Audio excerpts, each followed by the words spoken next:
तो भाई नमस्कार मित्रों फरीवार एक नवा विडियो में तमारुं स्वागत है। तो मित्रों बात करिए तो भाई हालना टाइम में मित्रों सौथी मोटा समाचार आवी रह्या छे। मित्रों डाकणे हुमलो कर्यो छे, कोना पर हुमलो कर्यो छे, पूरा न्यूज़ लईने आवी गयो छुं। तो भाई चेनल में नवा छो तो जल्दी से जल्दी वीडियो ने लाइक करो, शेर करो, साथे साथे सब्सक्राइब करो भाई बिल्कुल भूलता नहीं। कारण के मित्रों गुजरातना अने भारतना अवनवर सोशल मीडिया विडियो जे होय छे सौथी पहेला हूँ तमने देतो होउं छुं। तो आपणे विडियो करीए चालू। तो मित्रों बात करिए तो छेल्ला 5 दिवसथी मित्रों जे डाकणनुं चालू रह्युं छे भाई आखुं गुजरात आखुं पावागढ़ने मित्रों एम कीधुं हैरान करी दीधुं छे। कारण के मित्रों सौथी पहेला विडियो विषे बात करिए तो भाई हालना टाइम में मित्रों आ सोशल मीडिया में खूब ज वायरल थई रह्युं छे।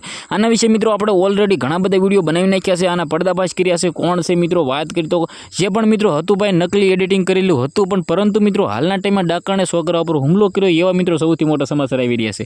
तो मित्रों गुजरात અને भारतना मित्रों सोशल मीडिया में जे पण विडियो होता छे एना पर मित्रों आपणे एम कीधुं घणा बधा फेक विडियो बनता होय छे। तेमांथी ज भाई हालना टाइम में घणा बधा फेक विडियो फरी रह्या छे। जेमां मित्रों बात करिए तो कह्युं छे के मित्रों नाना छोकरा पर मित्रों डाकणे हुमलो कर्यो छे भाई। तो मित्रों बात करिए तो पहेला तो भाई डाकण छे नहीं भाई, बिल्कुल तमारे डरवानुं छे नहीं। कारण के मित्रों घणा बधा लोको फेक विडियो अपलोड करी रह्या छे, परंतु मित्रों आपणे नथी भाई। आपणे मित्रों थंबनेल ई माटे मित्रों एम कीधुं नाखवामां आवी छे के मित्रों तमे विडियो जोवो अने तमे मित्रों साची माहिती मळी शके भाई। आपणे कोईने मित्रों दिल पर ठेस पहोंचाडવાનું कारण નથી અને मित्रों आना આપણે કોઈ પણ પુષ્ટિ પણ કરતા નથી। તો તમારે આના વિશે શું કહેવું છે? કારણ કે मित्रों હાલના ટાઈમમાં ઘણા બધા લોકોને સાસુ લાગી રહ્યું છે કે मित्रों પાવાગઢમાં વડા તળાવ નગરમાં मित्रों એમ કહ્યું તો જે ડાકણ છે ભાઈ આવી છે। તો પરંતુ मित्रों મને તો પૂરી જાણકારી નથી પડી ભાઈ। તમે પાવાગઢથી હોય તો જલ્દીથી મને કમેન્ટ કરો કે मित्रों શું ભાઈ રિયલીમાં मित्रों એમ કીધું વડા તળાવમાં मित्रों એમ કીધું ડાકણ જોવા મળી છે। તો ભાઈ આજના વિડીયોમાંથી આટલી જ માહિતી, ફરીવાર એક નવા વિડીયોમાં મળી ત્યાં સુધી જય હિન્દ જય ભારત।